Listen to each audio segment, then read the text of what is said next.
오늘 우리에게 주신 말씀은 신약성경 마태복음 27장 11절에서 18절 말씀입니다. 한 목소리로 합독하겠습니다. 시작. 예수께서 총독 앞에 섰음에 총독이 물어 이르되 내가 유대인의 왕이냐?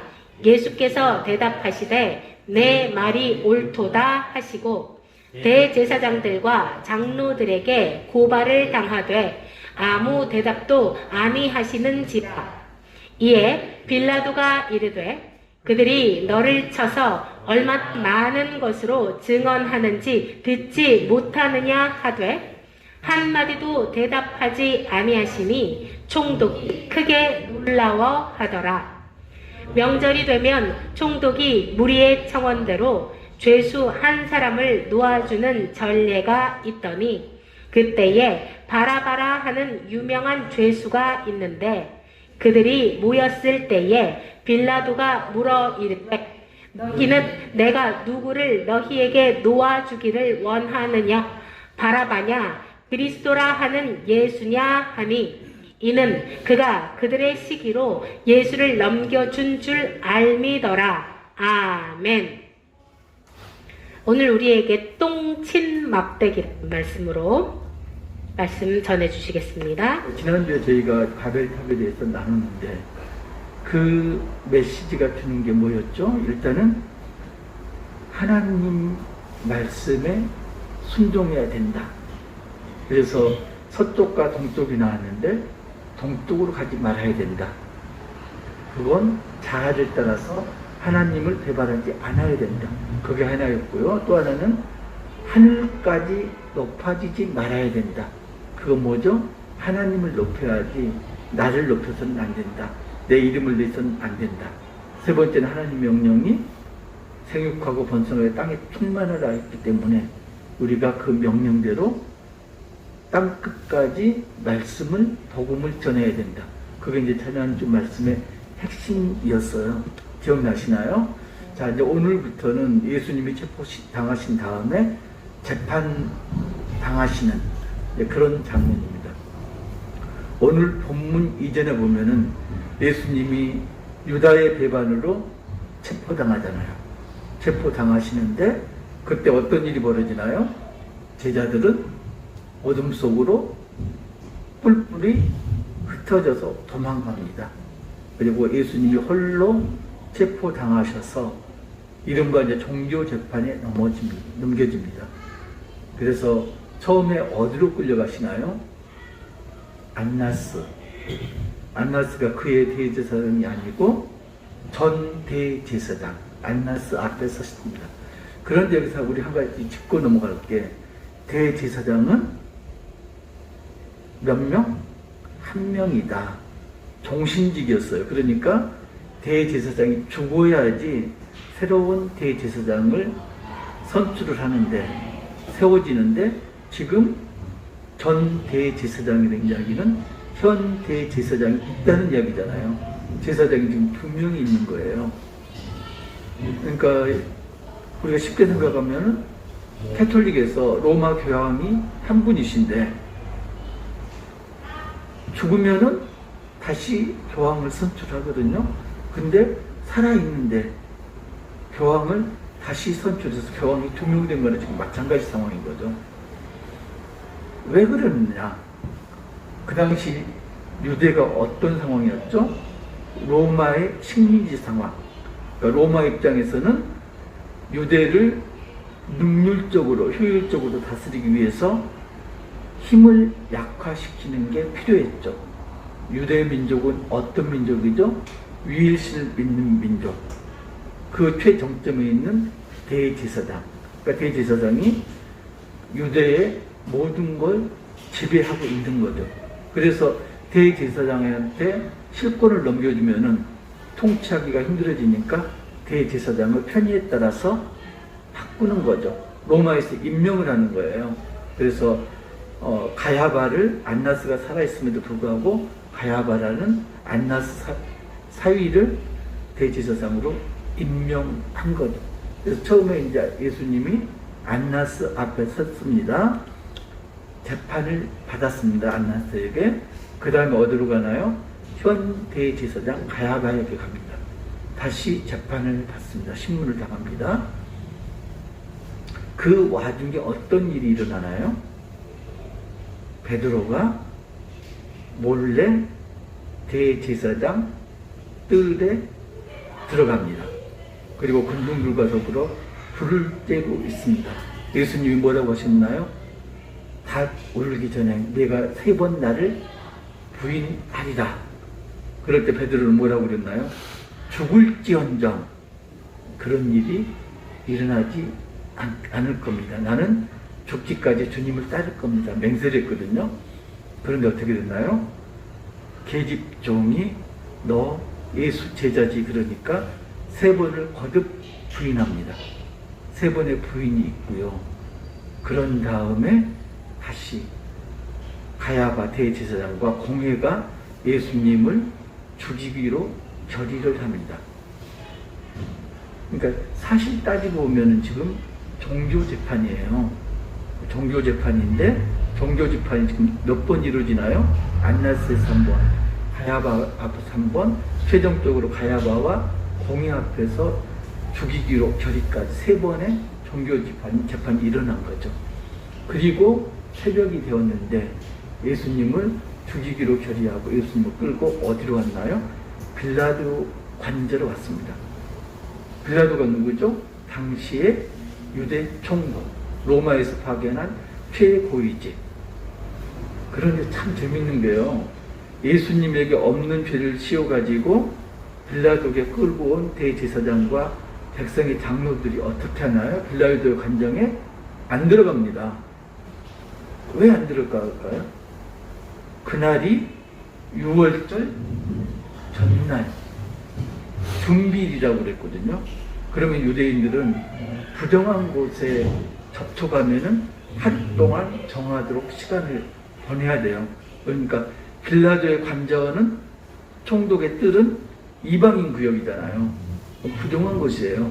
거기 들어가면은 24시간 동안 자기들이 격리를 해야 돼요. 지금 우리가 코로나 때문에 격리를 했는데 격리를 해야 돼요. 그러면은 6월절 만찬을 못 먹어요. 그래서 예수한테는 없는 죄를 뒤집어씌워서 재판을 받게 해놓고 정작 자신들은 6월절 만찬을 먹기 위해서 그 뜰에는 안 들어가는 거죠. 어떤 의미입니까? 지금 겉으로 보이는 것만 중시하는 거예요. 자기들 속마음 이런 건 아무 상관이 없고 겉으로 드러난 순결, 그죠? 순결한 것 이것만 지금 따지는 겁니다. 그래서 빌라도 앞에 데리고 왔습니다. 예수님을. 그리고 어떻게 고발을 하나요? 백성들을 선동한 자, 그 자칭 왕이라고 했다. 왜 이렇게 이야기했나요? 유대 법으로는 종교회의에서는 사형을 내릴 수가 없었습니다. 그래서 예수를 죽이기로 결의했기 때문에 종교범으로서는 사형을 시킬 수가 없어요. 그러니까 종교범인데 그걸 정치범으로 지금 둔갑시키는 거죠. 정치범으로 만들어갖고 빌라도에게 끌고 온 겁니다. 이 사람이 백성들을 선동했고 세금을 내지 말라고 그랬고 밀란을 획책했고 자칭 왕이라고 그랬다. 그게 어떤 의미죠? 로마에 반역한 자다. 그런 반역죄면은 사형 처할 수 있는 그런 권한이 있는 거거든요. 그런데 빌라도 모습을 보면은 굉장히 뜨뜻미지근합니다. 정치범이면은 반역자면은 바로 재판을 하고 사형을 선고해야 되잖아요. 근데 어떤 태도를 취하죠? 너희들이 처분을 해라. 이렇게 이야기를 합니다. 왜 그랬을까요?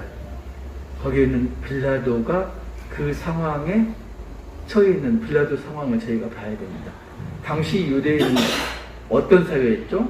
로마 지배하에 있었고, 그리고 로마에 대항해서 폭동이 계속 일어나고 있었고, 또 유대 자체는 네 당으로 나눠졌잖아요. 바리새인, 사두개인, 에스네파, 그리고 열심당, 게롯당이라고 그러죠. 이 네 당으로 나눠가지고 굉장히 혼란을 시켰잖아요. 거기다가 빌라도가 어떤 자였냐면은 5대 유대 총독인데, 총독직을 받아가지고 에루살렘을 입성할 때 군대를 앞세워서 에루살렘을 입성을 했거든요. 그런데 바리새인과 제사장들이 그 군대 앞을 가로막고 에루살렘을 들지 못하게 막았습니다. 군대에게 죽임을 당할 수 있는 그런 상황이거든요. 한 20여 년 전인가요? 천안문 사태 있을 때 탱크가 진입하는데 홀로 그 앞에 막았던 청년 기억하세요? 기억 안 나시나 보네. 전 세계적으로 이슈가 됐는데, 천안문 광장에 있는 그 군중들을 진압하기 위해서 탱크가 밀고 오는데 그 탱크 앞을 청년 한 사람이 막았었습니다. 지나가려면 나를 죽이고 지나가요. 지금 유대인들이 빌라도 총독이 들어오는데 그런 상황을 합니다. 영화를 보면은 유대인들이 엎드린 사람, 여기 그 오체 복제한다고 그러죠. 땅바닥에 바짝 붙어서 엎드리는 사람도 있고, 목을 들이대고 내 목을 쳐라 이런 사람도 있고, 이렇게 군대 앞에서 저항을 합니다. 왜 그랬을까요? 빌라도가 군대를 앞세워서 진입을 하는데, 보통 군대가 진입을 할 때 행군을 하면 그 앞에 뭐가 있나요? 군기가 있죠. 군기를 들고 가죠. 군기가 문제가 있었던 겁니다. 군기에 보통 보면은 글씨도 써져 있고 상징물도 그려져 있죠. 마크라고 그러죠. 그런 게 있는데, 군기에 독수리가 그려진 군기. 그 군기 때문에 유대인들이 목숨을 바쳐가지고 저지를 한 겁니다. 왜 그랬을까요? 이건 율법 제10계명의 제2계명하고 직결되는 건데, 2계명이 뭔가요? 아무 형상이든지 만들어서 경배하지 말라. 기억이 안 나시나요? 2계명 한번 우리 보고 넘어갈까요? 자, 제2는 너를 위하여 새긴 우상을 만들지 말고, 또 위로 하늘에 있는 것이나 아래로 땅에 있는 것이나 땅 아래 물속에 있는 것을 어떤 형상도 만들지 말며 그것들에게 절하지 말며 그것들을 섬기지 말라. 나 네 하나님 여호와는 질투하는 하나님인즉 나를 미워하는 자들의 죄를 갚되 아버지로부터 아들에게로 3, 4대까지 이르게 하거니와 나를 사랑하고 내 계명을 지키는 자에게는 천대까지 은혜를 베푸느니라. 너를 위하여 새긴 우상을 만들지 말고 경배하지 말라. 제2계명에 지금 저촉되는 거거든요.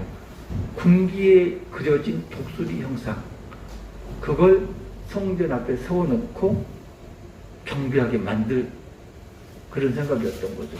그래서 결국은 빌라도가 군기를 들지 않고 부임을 합니다.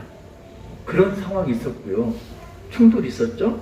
그 다음에 어떤 게 있었냐면은, 빌라도가 유대 시민들을 위한다는 명목하에 상수도를 개량을 했어요. 돈이 들어가잖아요. 그 돈을 어떻게 했냐면은 성전세를 가지고 그 공사를 했습니다. 성전세는 어디에 써야 되나요? 성전 보수하고 유지하는데 성전세는 거기에 쓰이는 거죠. 그런데 그 성전세를 세상 일에다 쓴 거죠.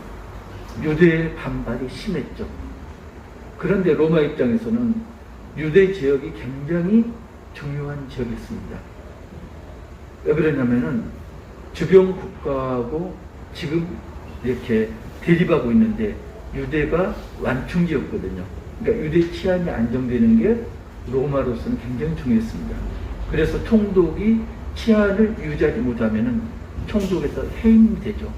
그러니까 빌라도 생각은 유대하고 이미 마찰이 있었는데 또다시 마찰이 되어가지고 마찰이 있어서 치안이 혼란스러워지면은 자기 총독직이 위험한 거죠. 그러니까 정치인들이나 군인들은 가장 바라는 게 뭔가요? 내 직위가 올라가거나 현 직위를 오랫동안 유지하는 게 그 사람들의 바람이죠. 빌라도도 마찬가지였습니다. 그래서 빌라도가 예수님을 끌고 온 지금 유대 지도자들이 못마땅한 거예요. 되도록이면 얽히기 싫어하는 그런 상황이었던 거죠. 그래서 너희 법대로 처벌하라. 그런데 이 대제사장과 장로들이 어떤 이야기를 해요? 반역죄다. 또 반역죄면은 정치적으로 재판할 수밖에 없는 그런 상황이죠. 그래서 빌라도가 이제 관저로 들어갑니다. 그리고 예수를 앞에 세우고 신문을 하죠. 내가 왕이냐? 예수님이 그렇다고 답합니다. 예수님의 대답을 우리가 눈여겨봐야 되는 게 대제사장들과 장로들이 고발을 할 때는 한마디도 변론하지 않았거든요. 그런데 내가 왕이냐 물었을 때는 그렇다고 대답을 하십니다. 그리고 나머지 질문에는 대답을 하지 않으세요. 어떤 거죠? 지금 예수님에게 중요한 건 저들이 덮어 씌운 이런 누명을 벗는 게 급한 게 아니었죠. 하나님의 계획대로 진행되는 게 예수님은 중요한 거죠. 그래서 결국은 빌라도는 예수님에게 죄를 찾지 못합니다. 빌라도가 3번에 걸쳐서 죄가 없다는 걸 반복해요. 나는 예수에게서 죄를 찾지 못하였다. 이걸 군중들에게 3번이나 반복합니다. 그러다가 신문 도중에 어떤 걸 발견하냐면은 예수님 출신지가 나사렛이다, 갈릴리라, 이걸 알게 됩니다. 갈릴리는 분봉왕이 헤롯이었어요. 그래서 책임지기 싫으니까 헤롯에게 떠넘깁니다. 그러니까 예수님이 다시 헤롯 앞에 섭니다. 헤롯은 예수님을 기쁘게 맞았습니다. 예수님을 믿어서가 아니고 예수님이 이적을 향하는 그 소문을 이미 들었거든요. 그래서 언제 한번 만나서 이적 베푸는 걸 한번 봤으면 좋겠다. 그런 생각을 가지고 있었거든요. 우리 그러잖아요. 마술사서 불렀고 마술하는 거 봤으면 좋겠다. 그거하고 똑같은 마음이었던 거죠. 그런데 헤롯의 신문에 예수님은 여전히 아무 대답하지 않으셨죠. 그래서 헤롯이 예수님을 조롱하고 희롱하고 그런 다음에 다시 빌라도에게 보냅니다. 지금 정치적 재판이 빌라도, 헤롯, 다시 빌라도 3번에 걸쳐서 이루어집니다. 빌라도가 다시 재판정에 앉았습니다. 그때 빌라도 아내가 사람을 시켜서 조언을 합니다. 저 선한 사람에게 악한 일 하지 마소서. 지난밤 꿈에 꿈이야기를 합니다. 자, 아내 역할이요. 그냥 사는 게 아내 역할이 아니고 하나님이 남편에게 아내를 붙여주신 건 돕는 배필로 주셨잖아요. 돕는 배필. 왜 그랬다고요? 남자들이 멍청하니까 돕는 배필로 주셨어요. 그래서 아내가 조언을 합니다. 재판을 잘해라.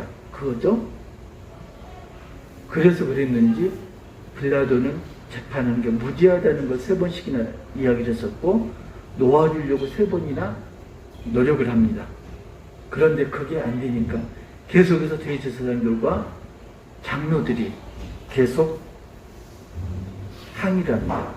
그게 안 먹히다 나중에는 어떻게 하냐면은 너 그렇게 하면은 그 반역 가이사의 충신이 아니다.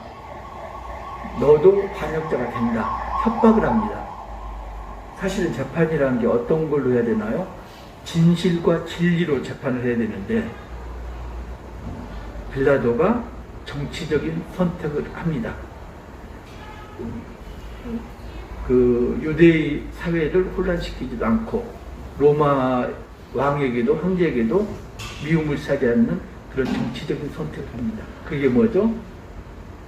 특사, 우리도 그러잖아요. 3.1절 특사, 8.15 특사 해가지고 대통령이 죄인들을, 감옥에 있는 죄인들을 풀어주잖아요. 유대에도 그런 전례가 있었다. 그래서 바라바하고 예수하고 둘 중에 하나를 선택하면은 내가 풀어주겠다. 빌라도 생각은 설마 바라바를 선택하리라고는 생각 안 한 거죠. 바라바가 어떤 사람이죠?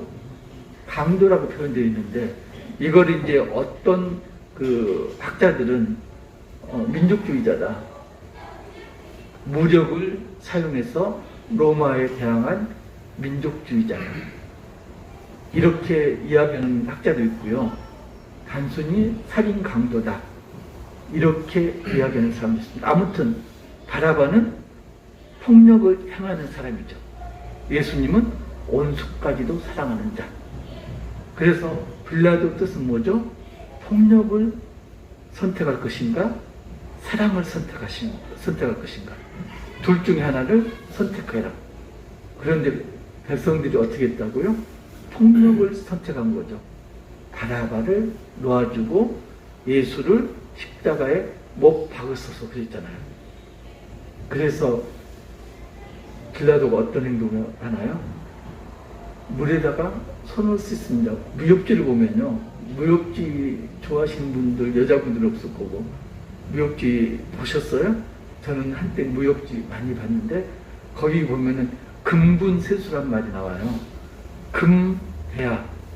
금대야에 손을 씻는다. 금분세수. 그게 어떤 말이냐면은 무협지가 그 죽이고 이런 색이잖아요. 그래서 온수가 많을 거 아니에요. 그래서 환갑쯤 되면은 늙은 나이가 되면 이제는 현역에서 은퇴를 하겠다. 나한테 원한이 있는 사람은 지금 말해라. 지금 해결하자. 그리고 내가 지금 손을 씻은 다음에는 원한을 말해도 효력이 없다. 이게 근본세수거든요. 손을 씻는다는 건 나한테 더 이상 죄가 없다는 이야기예요. 그래서 빌라도가 지금 손을 씻고요. 그리고 나는 죄가 없다. 이렇게 자위를 하는 거죠. 근데 우리가 여기서 봐야 되는 게 빌라도가 무지하다 세 번씩 했음에도 결국은 예수를 십자가에 못 박히도록 유대인들에게 내줬거든요. 그죠? 그래서 우리가 지금도 본디오 빌라도의 권한을 받으사 사도행전을 지금 그죠? 그때마다 빌라도 귀가 어떨까요? 간질간질할까요? 2000년 전인데 지금까지 빌라도 이름이 잊혀지지 않고 있는 거죠. 어떤 의미로? 좋은 의미가 아니고 나쁜 의미로.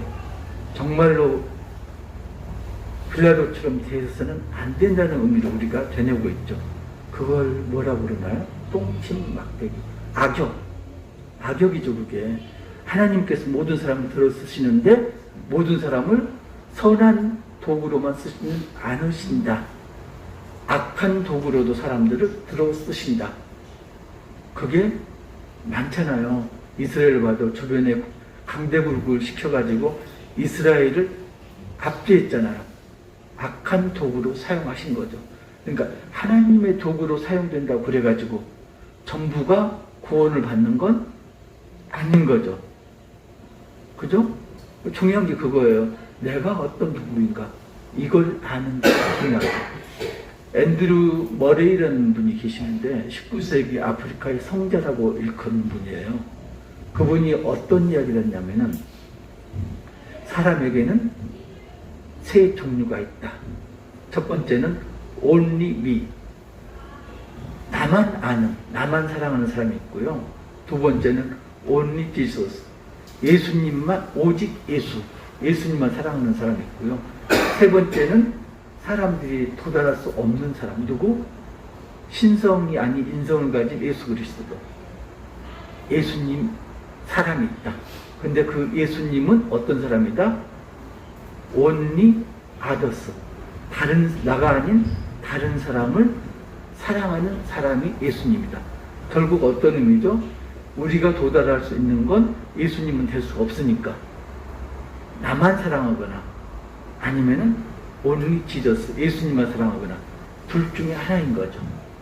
그런데 나만 사랑하는 사람은 세상에 속한 사람이죠. 그리고 only Jesus, 오직 예수라는 건 그리스도에 속한 사람이고요. 그래서 세상에 속한 사람은 또 세 유형으로 나눌 수가 있습니다. 하나는 책임을 회피하는 유형이 있고요. 두 번째는 뭘까요? 뉘우치는 유형. 세 번째가 회개하는 유형. 책임을 회피하는 유형의 대표적인 게 바로 본문의 빌라도죠. 나는 아무 책임이 없어. 책임 회피하는 사람이 의외로 많아요. 또 누가 있을까요? 사울 같은 경우도 책임을 회피하죠. 그잖아요. 제사를 드렸는데 왜 드렸다? 백성들이 원해서 제사를 드렸다. 책임을 회피하잖아요. 또 그런 사람들이 지금도 많죠. 특징적인 게 누구냐면은 일본인들은 어떤 일이 벌어지면은 탈북 자살을 하잖아요. 그죠? 그 사람들 이야기는 내가 모든 걸 책임지고 그리고 책임진다고 할복 자살을 합니다. 근데 그게 책임지는 걸까요? 실제적으로는 책임 회피죠. 그잖아요. 우리 정치인들이나 경제인들도 부정부패에 연루돼서 자살하는 사람이 간혹 있습니다. 그 사람들 내가 모든 죄를 떠안고 가겠다. 아주 고귀한 듯이 이야기하지만 결국은 책임을 지는 게 아니고 책임을 회피하는 거죠. 그렇지 않나요? 두 번째 유형이 뉘우치는 유형. 내가 잘못했어. 대표적인 게 누구? 가룟 유다. 가룟 유다가 어떻게 했나요? 예수님이 끌려가서 재판받으려고 하고 내가 잘못했구나. 그리고 은 30을 대제사장들에게 도로 돌려줍니다. 그런데 대제사장들이 네가 저지른 일은 네가 책임져라. 이렇게 이야기하잖아요. 그래서 유다가 자살을 합니다. 사도행전을 보면은 그걸 이렇게 표현하죠. 사도행전 1장 18절 보면은 이 사람이 불의의 삭스로 밭을 사고 후에 몸이 곤두박질하여 배가 터져 창자가 다 흘러나온지라. 사도행전 1장 18절. 배가 터져서 창자가 다 흘러나오게. 그래서 처참하게 죽습니다. 뉘우친, 회개하고 뉘우치는 건 다릅니다. 뉘우치는 건 잘못했어. 그리고 끝. 회개는 뭔가요? 잘못했어. 그리고 하나님 앞에, 예수님 앞에 납작 엎드리는 거죠. 회개하는 사람이 누가 있나요? 베드로. 예수님을 3번씩이나 부인했지만 회개하고 예수님의 수혜자가 되잖아요. 그리고 또 누가 있나요? 사도 바울. 예수님을 대적해서 기독교인을 잡아서 처형시키던 사람이 다메섹 도상에서 예수님을 만난 다음에 예수님의 사도로 거듭나죠. 또 누가 있나요? 구약에 보면은 다윗. 다윗 나쁜 짓 많이 했잖아요. 그런데 침상이 떠내려가도록 회개를 했죠. 자, 두 번째가 이제 크게 봐갖고 세상에 속한 사람이 세 부류가 있었고 그리스도에 속한 사람이 있었다. 오직 예수. 여기는 어떤 사람들이 있나요? 오직 예수, 그리스도에 속한 사람은 회개를 거친 사람만이 오직 예수, 그리스도에 속한 사람이 될 수가 있습니다. 그런데 재미있는 게 오직 예수만 외친다고 그래가지고 끝나는 게 아니라는 거죠. 중세 수도원이 성행했죠. 수녀원도 그렇고 지금도 수도원하고 수녀원이 있죠. 오직 예수만, 내 삶을 온전히 예수님한테 바치겠습니다. 얼마나 그렇게요. 그런데 실상을 들여다보면 수도원 답이 있고 그 안에서 오직 예수만 찬양하고 있거든요. 예수님은 단박에서 지금 두드리고 있는데 나갈 생각을 않고 그 안에서 여기가 솟아오니 오직 예수만 이렇게 찬양을 하는 거예요. 마지막으로 우리가 향해 갈 곳이 어딘가요? 우리는 예수가 될 수 없지만 예수를 닮으려고 노력을 해야 되는 거죠. 그게 예수님이 어떤 분이시라고요? 아더스, 다른 사람들을 사랑, 오직 다른 사람들을 사랑하는 분이 예수님입니다. 그러면은 우리도 다른 사람들을 사랑하는 걸 닮아야 된다. 그게 뭔가요? 이웃사랑이죠. 그래서 나는 오직 예수만 이렇게 있는데, 주장하고 있는데, 그렇게 외치고 있는데, 결과가 이웃사랑으로 나타나지 않는다면은 중세 수도원이나 수녀원에 갇혀있는 거하고 뭐가 다르겠는가? 산속에 있는 절에서 돌을 닦는 스님하고 뭐가 다를 것인가? 여러분들은 어떤 유형이세요? 뉘우치는 유형 아니면 책임 회피하는 유형? 그건 아니겠죠? 그걸 이제 우리가 똥침 막대기 그러는데, 그러면은 어떤 유형이세요? 회개하는 유형. 그래서 그리스도에 속했습니다. 거기에 안주하시나요? 오직 예수만, 여기가 좋사오니 그걸로는 부족하다고 본문을 통해서 성경 기자는 이야기합니다. 예수님은 죄가 없는데도 불구하고 십자가에서 돌아가셨습니다. 왜요? 다른 사람들을 위해서, 죄 많은 다른 사람들의 죄를 대신 짊어지고 대속의 십자가 죽음을 당하신 거죠. 예수님이 우리에게 말씀하고 싶은 건 뭘까요? 너희들도 나를 사랑한다고 말로만 하지 말고 이웃사랑으로 행해라. 이 말씀을 하시는 거죠. 똥친 막대기가 되지 않기를, 그리고 그냥 앉아서 오직 예수만, 주님만 사랑합니다, 말에만 그치지 않기를, 이웃사랑으로 예수님의 사랑을 드러내는 우리 손잡고 가는 교회 지체들 되시기를 주님의 이름으로 축복합니다.